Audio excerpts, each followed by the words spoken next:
Hello student, आपका chapter number 7 विद्युत धारा का चुंबकीय प्रभाव, इसके बारे में आप पढ़ रहे थे। और पिछली 5 वीडियो में हमने इसे पढ़ लिया था। आज हम छठी वीडियो के बारे में आपसे बात कर रहे हैं। इससे लास्ट वीडियो में एम्पियर के परिपथीय नियम के अनुप्रयोग पढ़ रहे हैं। और एम्पियर का जो परिपथीय नियम होता है वो आपका होता है कि समाकलन चुंबकीय क्षेत्र का जो रेखीय समाकलन होता है, यानी कि बी डॉट डी एल, वो बराबर होता है म्यू नोट इंटू में नेट धारा आई नेट। ये होता है एम्पियर का परिपथीय नियम। अब हम इसके अनुप्रयोग पढ़ रहे हैं। कल हमने अनुप्रयोग पढ़ा था लास्ट वीडियो में कि अनंत लंबाई के तार के कारण चुंबकीय क्षेत्र ज्ञात किया था। आज हम दूसरा अनुप्रयोग इसका पढ़ते हैं। और दूसरा जो इसका अनुप्रयोग होता है वो होता है धारावाही परिनालिका। देखिए, धारावाही जब भी वर्ड आए तो समझ जाना कि उसके अंदर धारा प्रवाहित हो रही है। परिनालिका के कारण भी हम भीतर की ओर ज्ञात करते हैं। चुंबकीय क्षेत्र, धारावाही परिनालिका के कारण उत्पन्न चुंबकीय क्षेत्र का मान हमें ज्ञात करना है भाई। तो पहला हमारा सवाल यही उठता है कि हम परिनालिका किसे कहते हैं। तो पहले आपसे वही बताता हूँ कि हम परिनालिका किसे कहते हैं। देखिए, परिनालिका में होता क्या है कि गत्ते को मोड़ लीजिए आप इस तरह से, जैसे हमें गत्ता लेके उसे मोड़ लीजिए, या कार्डबोर्ड ले लीजिए, ठीक है, या चीनी मिट्टी ले लीजिए। उसके ऊपर तांबे के विद्युत रोधी तारों को, तो तांबे के हमारे विद्युत रोधी तार होते हैं, उन तारों को पास पास सटाकर लपेट दीजिए। तो ये हमारी धारावाही परिनालिका बन जाती है, ठीक है। जब इस परिनालिका में तारों के द्वारा धारा प्रवाहित कराते हैं तो इसके भीतर चुंबकीय क्षेत्र उत्पन्न हो जाता है। उसी चुंबकीय क्षेत्र का मान हमें ज्ञात करना है। क्लियर भाई? तो हम मान लेते हैं कि मान लीजिए कि जो कि परिनालिका है उसकी जो लंबाई है, परिनालिका की लंबाई वो तो हमने मान ली स्मॉल एल है। वह एकांक लंबाई में फेरे, एकांक लंबाई में जो फेरे हैं वो हमने मान लिया स्मॉल एन है, छोटा एन। छोटा एन का मतलब होगा एकांक लंबाई में फेरे, ठीक है। अब मैं पहले परिनालिका बनाते हैं। तो परिनालिका के कारण हमें चुंबकीय क्षेत्र का मान ज्ञात करना है भाई। चुंबकीय क्षेत्र को ज्ञात करने के लिए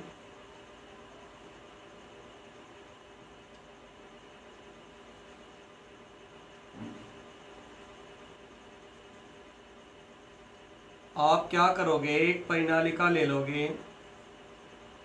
यहाँ से मैंने क्रॉस दर्शाया है, तो मतलब यह है कि जो फेरे हैं यहाँ से बाहर की ओर आ रहे हैं, अंदर की ओर जा रहे हैं।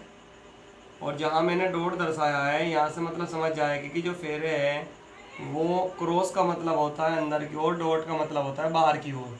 तो यहाँ से अंदर को जाके वो बाहर की ओर आ रहे हैं। जब इनमें धारा प्रवाहित कराते हैं तो यहाँ पर हमारा चुंबकीय क्षेत्र उत्पन्न हो जाएगा और चुंबकीय बल रेखाएं निकलनी शुरू हो जाएगी। ऐसे परिनालिका के कारण जो चुंबकीय बल रेखाएं निकलती है उनका तरीका कुछ इस प्रकार से होता है, जिस प्रकार मैं आपको डायग्राम में दर्शा रहा हूँ। ये तरीका होता है। मान लीजिए चुंबकीय क्षेत्र की दिशा यहाँ से इधर की ओर है भाई। अब आपको करना यह है कि चुंबकीय क्षेत्र का मान ज्ञात करना है। तो चुंबकीय क्षेत्र ज्ञात करने के लिए परिनालिका की टोटल लंबाई एल है। आप क्या करोगे, एक आयताकार बंद लूप ले लेंगे भाई। परिनालिका के लिए एक आयताकार बंद लूप ले लीजिए। ये है, देखो ध्यान से, ये हमने लूप ले लिया, बंद लूप ये है आपका। इसकी जो लेंथ है, चौड़ाई है, वो एक्स ले लीजिए सपोज डैट। लंबाई भी इसकी कुछ ना कुछ है, लेकिन मुझे ज़रूरत नहीं है इसलिए मैं यहाँ दर्शा नहीं रहा हूँ। इस लूप का जो नाम है वो नाम दे दीजिए। इस लूप का नाम दे रहा हूँ मैं ए, बी, सी और डी नाम दे रहा हूँ इस लूप का, ठीक है। अब चुंबकीय क्षेत्र अगर आपको ज्ञात करना है तो चुंबकीय क्षेत्र ज्ञात करने के लिए एम्पियर का हम परिपथीय नियम लगाएंगे। और वो होता है बंद पथ के लिए चुंबकीय क्षेत्र का समाकलन बराबर म्यू नॉट आई नेट धारा, ठीक है। अभी मैंने आपको बताया था कि एकांक लंबाई में जो फेरे हैं वो n है, तो इसकी लंबाई हैगी x, तो x लंबाई में फेरे हो गए nx। ठीक है, चलिए एम्पियर का परिपतीय नियम हम यहाँ पर लगाते हैं। समाकलन बंद पथ का नाम भी लिख देंगे ए बी सी डी ए, और ये हो जाएगा हमारा बी डॉट डी एल, और बराबर हो जाएगा म्यू नॉट इंटू में आई नेट। समीकरण नंबर 1 मान लीजिए भाई। अब ये जो हमारा बंद पथ है यानी कि लेफ्ट साइड जो है पहले से सोल्व करेंगे, फिर नेट धारा का मान निकालेंगे, और उसके बाद समीकरण नंबर 1 में वैल्यू रख देंगे। चलिए पहले मैं लेफ्ट साइड पर आ जाता हूँ, आपको लेफ्ट साइड सोल्व करके दिखाते हैं। ध्यान से देखिएगा कि समाकलन हो रहा है आपका A B C D A, B dot D L हो गया। तरीका समाकलन में ये होता है कि हम उसे तोड़ तोड़ के अलग अलग लिख सकते हैं, जैसे कि ए से बी लिख दो, बी से सी लिख दो, सी से डी लिख दो, डी से फिर ए लिख देंगे।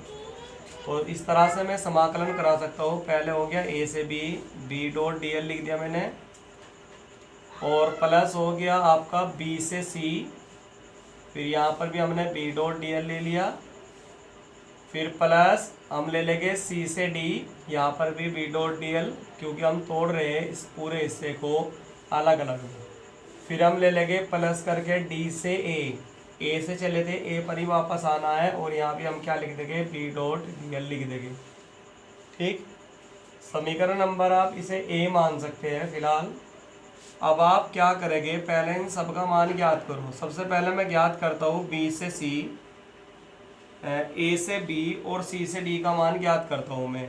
ए से B, B dot D L, और बराबर होगा यो सी से D, B dot D L के, और बराबर ये 0 के होगा। रीजन होता है कि जो यहाँ पर कोण बनेगा वो 90 डिग्री का, और कोस 90 का मान 0 होता है। दोबारा फिर सुन लीजिए। आप देख रहे होगे चुंबकीय क्षेत्र की दिशा तो ये है, चूंकि जो दिशा बल रेखाओं की होगी वही दिशा चुंबकीय क्षेत्र की होगी, और जो अवयव है वो इस तरह से है, तो इन दोनों में कितना कोण बन रहा है 90 डिग्री का। इसी तरह यहाँ भी अवयव इस तरह से है, चुंबकीय क्षेत्र की दिशा ये है, यहाँ भी कोण बनेगा 90 डिग्री का।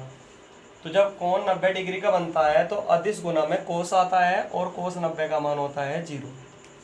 इसी तरह हम ज्ञात कर लेते हैं चुंबकीय क्षेत्र का मान, समाकलन का मान बी से सी निकालूंगा, और इसे नाम दूंगा वही बी डॉट डी एल, और ये भी 0 होगा। बल्कि इसका रीजन होता है कि परिनालिका से दूर जाने पर, परिनालिका से दूर जो b का मान होता है वो लगभग 0 होता है। अब जब b का मान ही 0 रख देंगे तो सब कुछ 0 हो जाएगा। ये भी 0 आ गया अवयव। अब रह गया अवयव ये वाला, तो अब इसका भी मान ज्ञात करिए आप। समाकलन d से a लीजिए, और ये वैल्यू है b dot D L. B dot D L को खुलाएंगे तो ये आ जाएगा B D L cos theta, theta का मान 0 डिग्री होगा। सुनिए क्यों होगा, क्योंकि बी की दिशा भी यही है, और अवयव जो है उसकी दिशा भी यही है। यही अवयव है, यही बी की दिशा है, दोनों की दिशा सेम है, इसलिए कोण आएगा 0 डिग्री। और कोस 0 का मान 1 होता है। ये बी आप बाहर ले लेंगे, अंदर आएगा समाकलन डी एल। डी एल का जो समाकलन होगा वो कहाँ से कहाँ तक कर रहे हैं, बस देख लो। हम कर रहे हैं डी से ए तक, तो डी से ए तक जो समाकलन आएगा वो आ जाएगा x। डी एल का समाकलन l होता है, l से मतलब लंबाई, और लंबाई में फिर लिमिट देखते हैं हम कहाँ से कहाँ तक हमें लंबाई लेनी है। हमें लंबाई लेनी है डी से ए तक, तो डी से ए की जो लंबाई है वो आपकी x है। ठीक है, तो इस तरह से आपकी वैल्यू जो आ जाएगी बेटा, ये वैल्यू आएगी b गुना में x। इस मान को उठा करके चारों मान को ये समीकरण नंबर ए में रख देंगे, इसलिए ए से जब आप समीकरण ए में वैल्यू रखोगे तो देखो वैल्यू क्या होगी। समाकलन ए बी सी डी ए बंद पथ के लिए बी डॉट डी एल बराबर पहले का मान 0, इसका मान 0, इसका मान 0, 0 plus 0 plus 0 plus B X हो जाएगा। और अगर आप इसे सोल्व करोगे तो वैल्यू आ जाएगी हमारी बी एक्स। ये तो हमारी लेफ्ट साइड सोल्व हो जाती है भाई।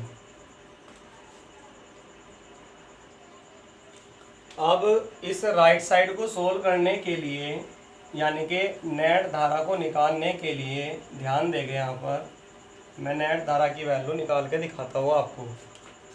तो केयरफुली आप ध्यान देंगे, चूंकि एकांक लंबाई में फेरे, एकांक लंबाई में जो फेरे है वो कितने n, इसलिए जो x लंबाई है, x लंबाई में जो फेरे होंगे वो nx होंगे। अभी जो फेरे लिपट रहे थे, हमने मान लिया कि यदि एक फेरे की धारा, एक फेरे में जो धारा जा रही है वो I हो, तब देखिए I नेट निकालना है मुझे, ध्यान देंगे। एक फेरे की धारा I है, दो फेरों की धारा 2I, तीन फेरों की धारा 3I, और हमारे फेरे कितने हैं टोटल nx, तो इसलिए टोटल धारा बैठेगी nxI। कोई दिक्कत? ये नेट धारा निकल गया और ये लेफ्ट साइड निकल गया। उठा के इस मान को समीकरण 1 में मान रख देंगे।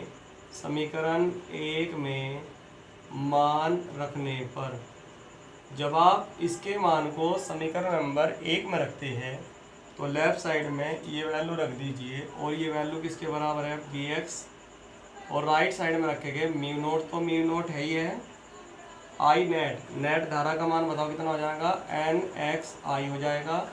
x से हमारा x कट जाएगा तो b बराबर ये वैल्यू आएगी म्यू नोट छोटा ni।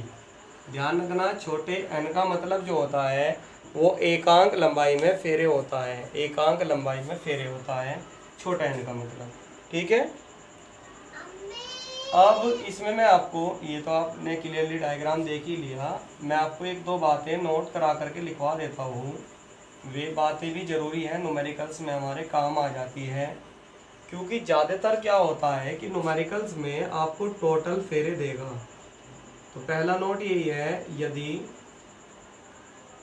कुल फेरों की संख्या, अगर कुल फेरों की संख्या कैपिटल N हो, तब देखिए फॉर्मूला जो n का निकलेगा, n बराबर वो n बटे l नहीं आया हुआ क्या, क्योंकि स्मॉल n का मतलब है एकांक लंबाई में फेरे। एकांक लंबाई है तो लंबाई से भाग कर दिया, फेरे ऊपर ले लिए, इस मान को उठा के यहाँ रख देंगे। तो इसलिए b बराबर जो फॉर्मूला बनेगा म्यू नोट बड़ा N I और बटे में L।